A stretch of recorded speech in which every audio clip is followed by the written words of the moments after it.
You think you're tough? A medieval woman would think you're soft, not out of arrogance, but because her world would have crushed you before breakfast. She faced childbirth without medicine, winter without heat, hunger without pity, and war that never asked permission. She worked from dawn till dark, then prayed for survival before doing it all again. There was no safety net, no day off, no self-care. The only therapy was faith, the only plan was endurance. And somehow, she still found time to care for others, to feed her family, comfort the sick, and light a candle in a freezing chapel for someone she loved. If you were thrown into her world, you wouldn't last till morning.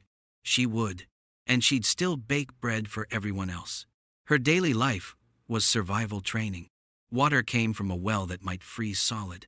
Heat came from fire that filled her home with choking smoke. Food came from her own hands, kneading, grinding, stirring, preserving, always working. Washing clothes meant breaking ice in a winter stream. She slept beside animals for warmth, sharing her floor with chickens, goats, and children, all huddled against the cold. In towns and villages, widows often ran inns, breweries, and workshops alone. Records from Bruges and London show women hiring apprentices and paying taxes under their own names, rare freedom in a rigid world. Famine wasn't an exception, it was a rhythm. When crops failed, she buried one child and carried another on her back to work. And still, she found ways to keep her dignity, wearing ribbons sewn from scraps, saving a piece of bread for someone hungrier. Hardship wasn't tragedy to her, it was air. Faith became her shield. Hildegard of Bingen, a 12th century abbess, claimed to see visions sent by God and used them to command popes and emperors.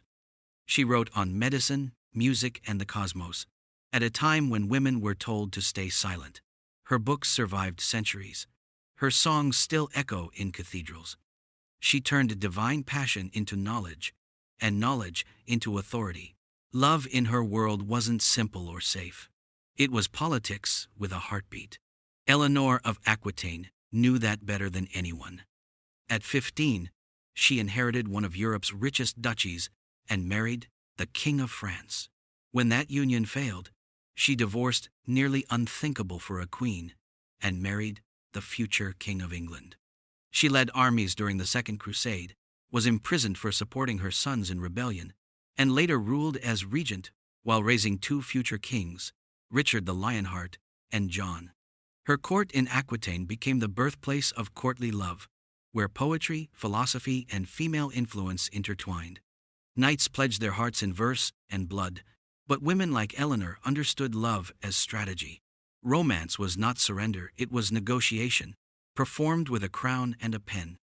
Chivalry, for all its glitter, was theater. Men performed virtue, women provided the script. Yet some refused to play the saint. Blanche of Castile, Queen of France, ruled with iron calm, while her son, Louis IX, was still a boy. She negotiated peace treaties, crushed noble uprisings, and even led armies.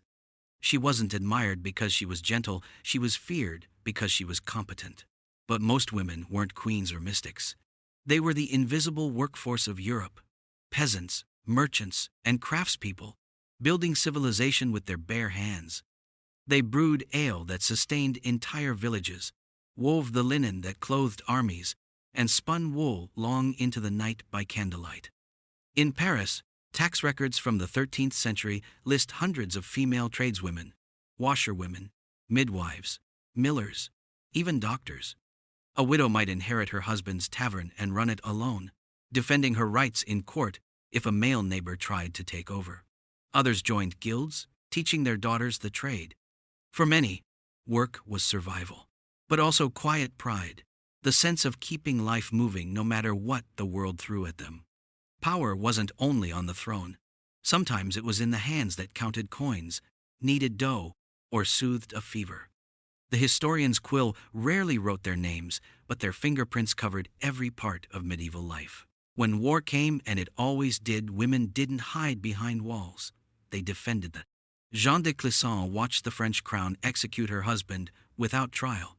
She sold everything she owned, bought ships, and turned pirate, hunting royal vessels across the English Channel in what became known as the Black Fleet.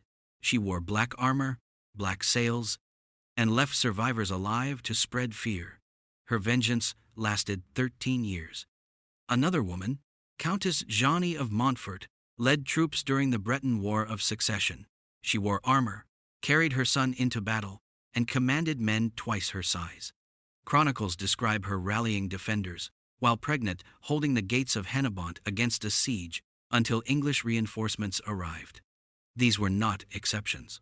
Across Europe, women managed castles, organized defenses, and negotiated truces.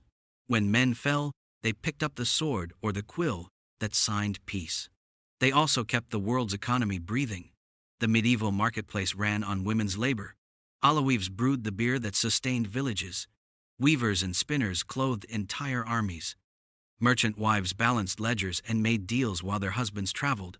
When men realized these trades made money, guilds pushed women out, calling them unfit for commerce. But they adapted. Families turned homes into workshops. Widows created secret trade networks that quietly defied the rules. Behind every noble feast, every royal robe, every soldier's meal stood women who made it happen. And while they worked, others studied.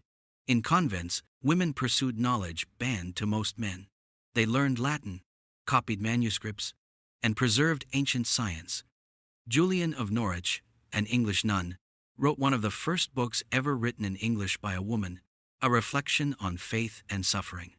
Her message was simple yet radical: all shall be well. In an age of plague and death, her words became a light that refused to go out. Faith gave them voices when the law denied them one. Catherine of Siena, born the 23rd child of a poor family, refused marriage, joined a religious order, and became one of the most powerful diplomats of the 14th century. She convinced the Pope to return from exile in Avignon to Rome, not through force, but through letters. She scolded kings, comforted prisoners, and negotiated peace between warring Italian states. She could neither vote nor rule, yet she changed the course of Europe. And she wasn't alone. Countless unnamed nuns, midwives, and mystics acted as moral anchors for their communities. When plague or war struck, they tended to the dying. When the world seemed abandoned by God, they kept praying. For them, faith wasn't blind submission. It was the one form of freedom no one could strip away. If those women saw us now, they might not envy us. We have comfort, but they had conviction. We scroll through crises. They survived them. We fear discomfort. They lived inside it. Their world demanded everything: strength, sacrifice, and a kind of faith that burned even in the dark. They weren't saints or victims. They were builders of families, defenders of faith, architects of survival. Every bridge, every book, every law we inherit has traces of their labor. They held Europe together when it should have collapsed. So when you call yourself strong, remember them. You think you're powerful because you have control. They were powerful because they had none and still prevailed. You think you're strong? Try living one day as they did. They didn't call it bravery. They called it life.